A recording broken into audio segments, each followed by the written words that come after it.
Hammaga salom. ChatGPT Go versiyasida mana bunday rasmlar bilan chiqazadigan bo'pti.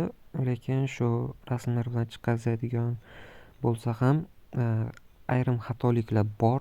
Bularga aldanib qolmaslik kerak. Mana bu yerda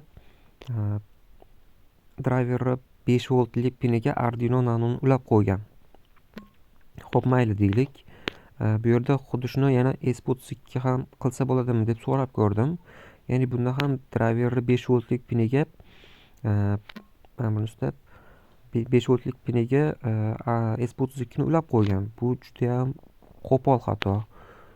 Bunaqa qilsa S32 kuyishi mumkin. Arduino ham mana bu yerda xatoligini aytsam, ya'ni meni fikrimni ma'qullab, to'g'ri aytsam bu xato narsa. Ulash tavsiya etilmaydi deyapti. Va xuddi shu Arduino Nanoga ham. Arduino Nanoda farq shundaki, Arduino Nano bilan S32 da Arduino Nano 3 voltdan 12 voltgacha bemalol ishlayveradi. S32 esa asosan 5 volt plus minus 0,1-0,2 farq qilishi mumkin. Shuning uchun driverda kuchlanish o'zgarib turishi hisobiga, motorlarni aylanishi tezligi hisobiga kuchlanish o'zgarib turadi. Shuning uchun Arduino va S32 ni reset bo'lib ketishi yoki bo'lmasam kuyib qolish xavfi juda ham yuqori bo'ladi.